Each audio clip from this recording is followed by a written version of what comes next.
As a young girl, Aurora Passero would follow her mother around on film sets in Norway, watching the detail and focus her mother would invest in the costumes. Velvets, wool, silk, nylon were all fabrics Aurora used to love running her hands over to feel the different textures. She would go to folk festivals with her mother and brother to see the elaborate tailored costumes made of wool and linen, detailed with embroidery, ribbons and jewellery. Now Aurora is taking her young family on art residencies, immersing them in a very different world that yearns for connection with her father's homeland in Sicily. I'm Sarah Rhodes, speaking with Aurora Passero from her studio in Oslo, Norway, in this episode of Art Destination Sicily, where we talk about her residency at SARP on Mount Etna. Welcome, Aurora, to Art Destinations. It's lovely to have you here. Thank you. Now, your name, you have it's French, probably Aurora, is it? It's kind of an international name, I think, Aurora. The Aurora Borealis, does it mean light? Yeah.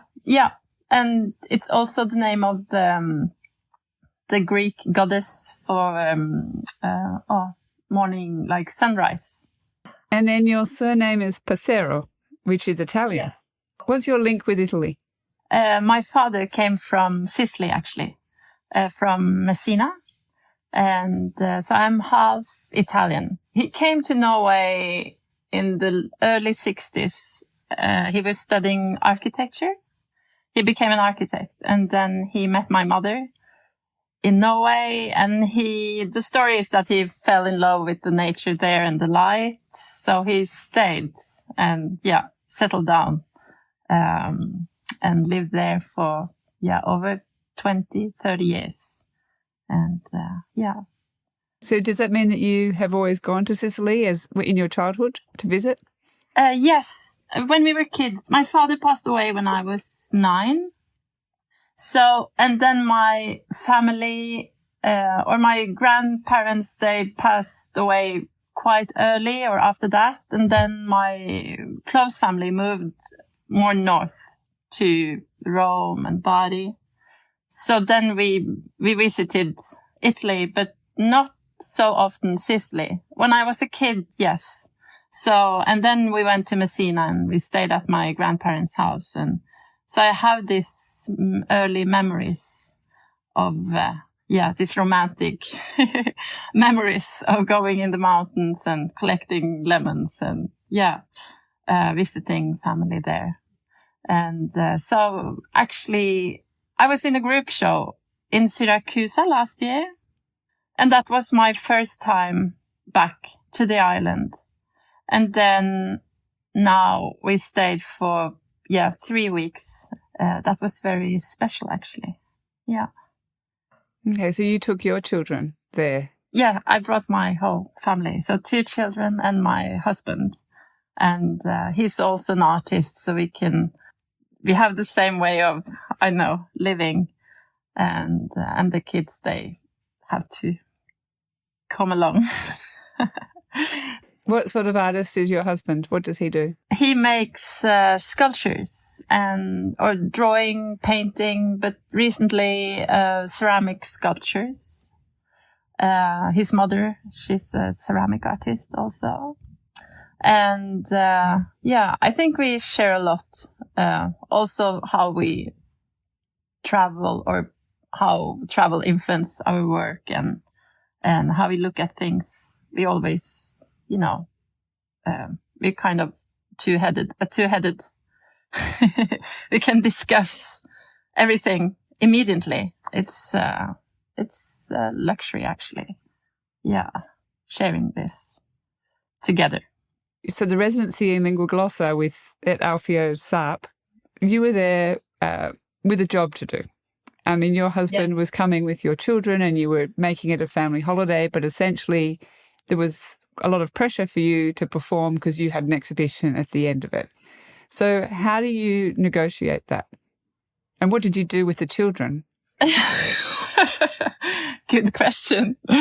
No, I think I had brought with me some finished pieces. So I had this skeleton, or the frame in a way. And And I also asked the gallery to send me photos of the space earlier on with measures, and because that's important for how I put up my work and, working with the architecture and the space. And then, because there was a limit of time, 3 weeks, and I was also supposed to collect wool and make new works there. So I had brought with me pieces. I only had these few equipments with me. I had a small loom, and I get this openness, I think, because you at home, I have all this, interruptions or a lot of material. I'm weaving, so I have, a big loom. Everything is here. When I travel, I have to limit all these things. And with that, it also comes an openness. Like in the daytime, I had like meetings and some things I had to do. But then we were traveling or taking like small trips daytime, and I was working at night more, like weaving at night. And, for collecting materials, we went to Mercato Bianco to collect wool. They came along and we were driving around, and that was very nice. And we've been doing it before, so they are used to it. They're not maybe so interested in looking at art. We also went to Palermo, and we visited, a lot of churches and museums. And then you have to do this balance. So you have to buy like a lot of ice cream or toys at the market.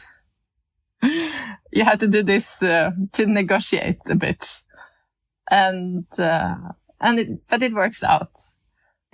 So I saw the pictures of the exhibition on the SARP Instagram page, and the works are very beautiful. They're sort of these lovely colours that almost like abstract paintings and how you've made them, but then the top is woven, but then you've got the strings dangling.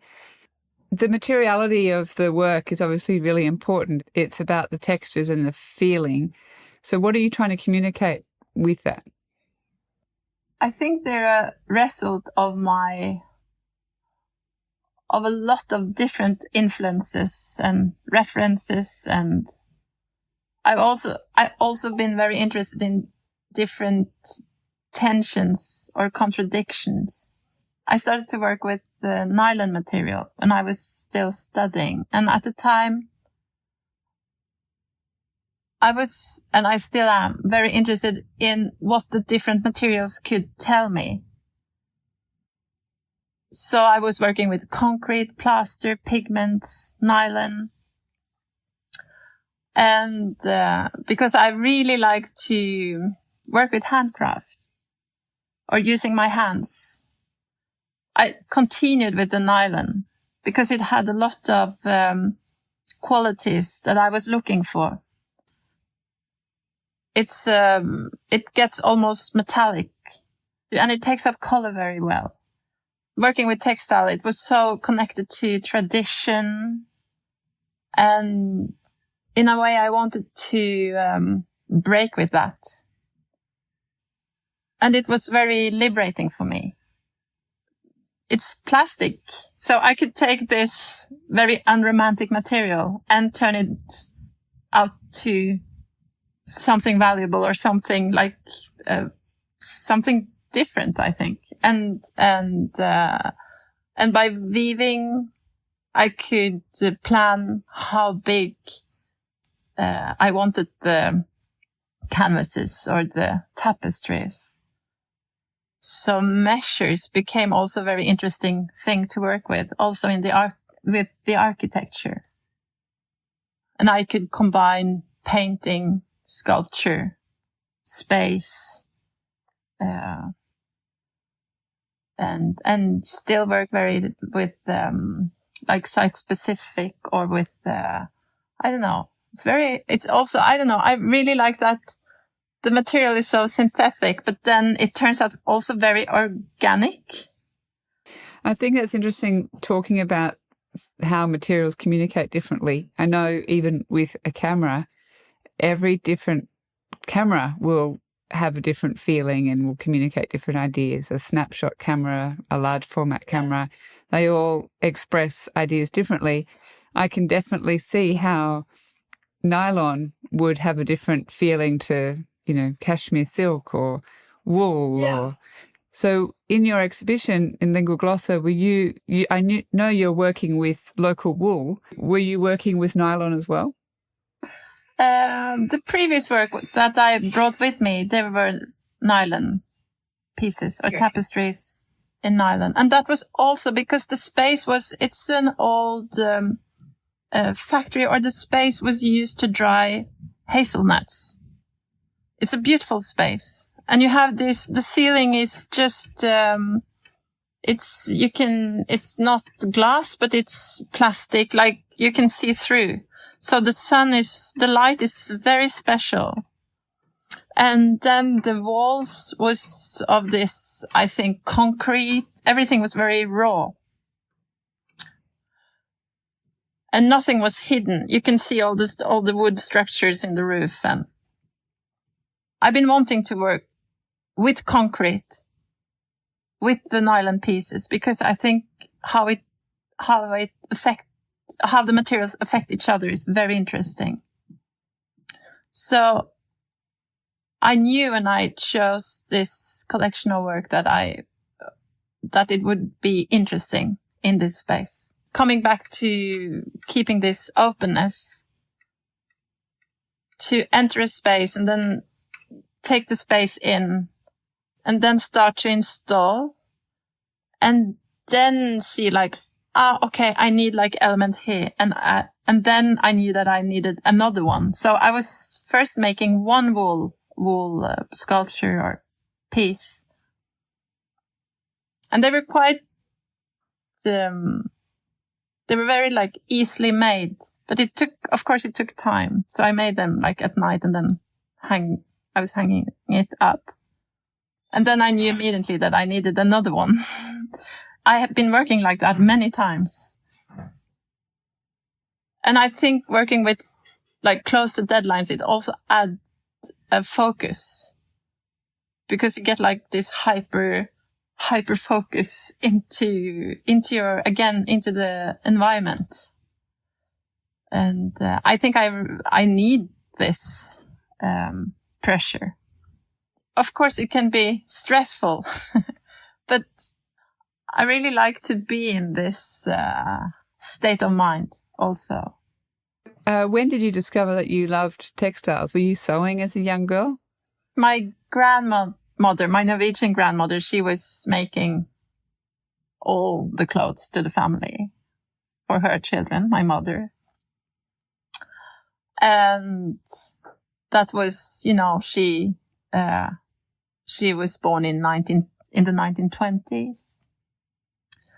And they learned to, keep everything, use all the materials.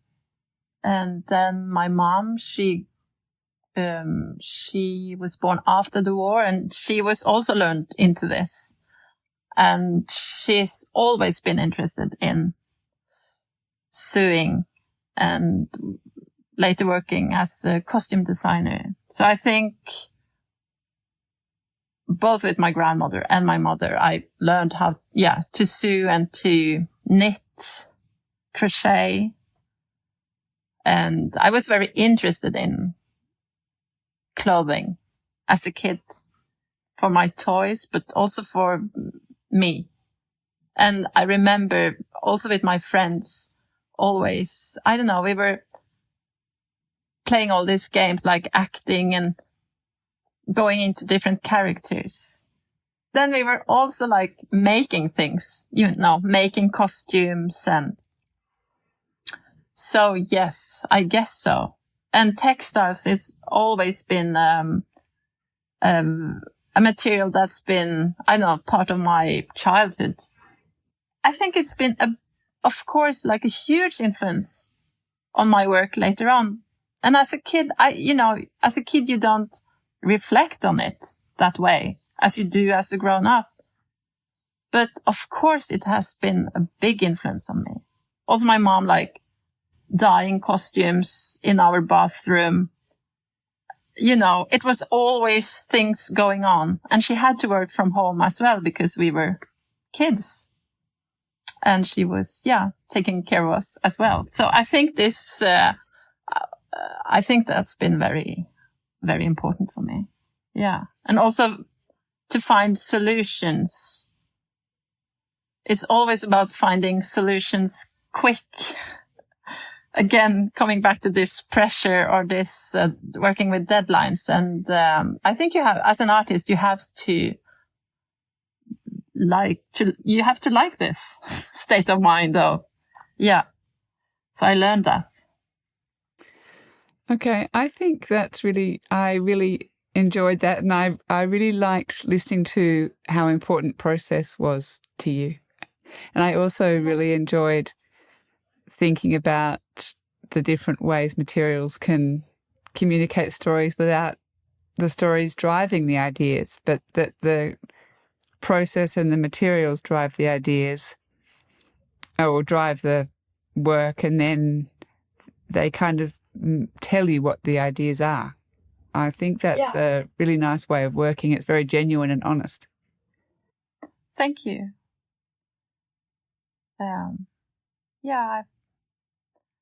It's that's how I'm working, and it's about trust and freedom, to keep this freedom in my work and in my artwork. It's important. Just a quick question: if you apply for a funding or if you apply for a project, how would you frame that if the idea itself is not driving the project, it's the way of working? Maybe the idea is then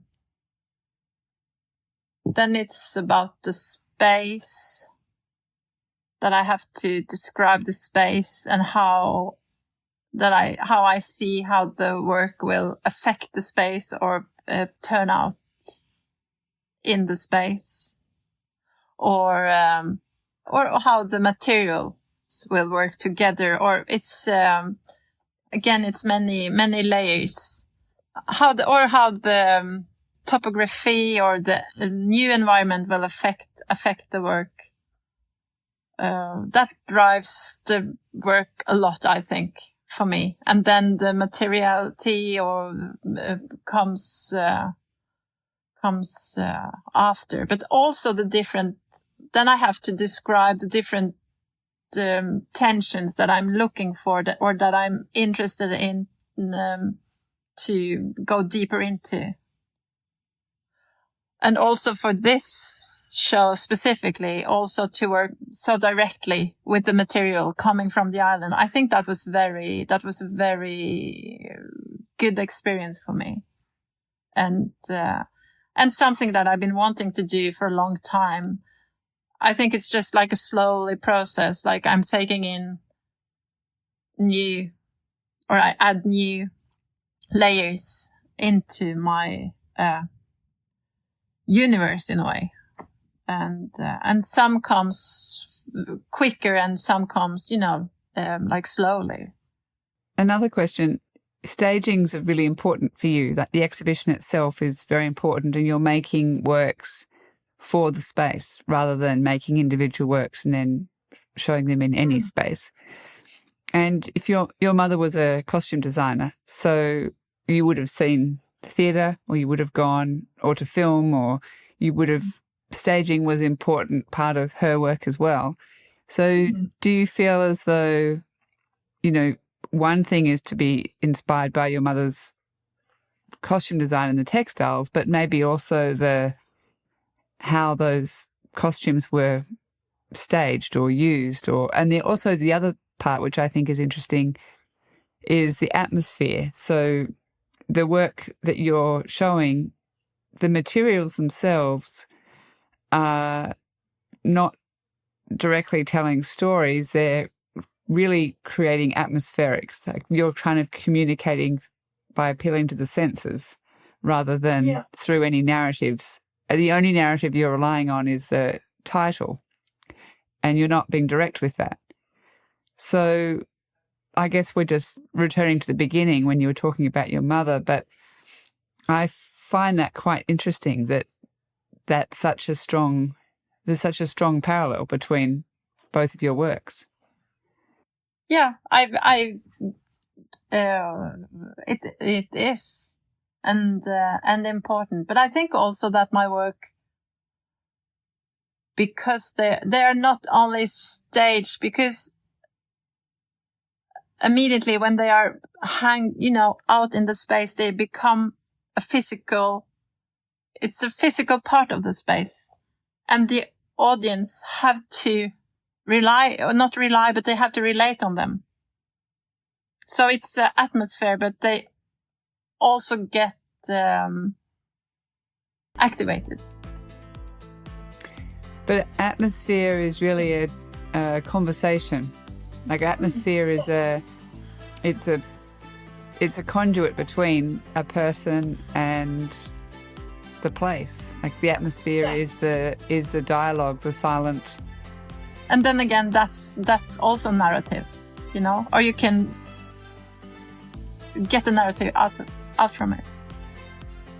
So it goes in many directions, which I like. Yeah. Okay, well that was really lovely. Thank you so much, Aurora. Thank you so much. Very nice to talk to you. Yeah, hopefully I haven't been mixing up all my English. No, and we'll have to look at doing a season in Norway. We just have to find an island that would be really interesting to explore, and there would be some artists living there or working there. Absolutely. There's many different communities in Norway. You have been listening to Art Destinations, fortnightly conversations with artists and thinkers living and or working on islands to see how these unique places shape imaginations. This season has taken us to Sicily, following on from our journeys through Lucerita, Tasmania and Venice. Art Destinations is co-produced with SARP gallery director Alfio Puglisi. This is the second last episode in the Sicily series. We will publish a wrap-up and then start recording our Cuba season. Keep updated by subscribing to our newsletter at artdestinations.org. I'm Sarah Rhodes. Ciao for now.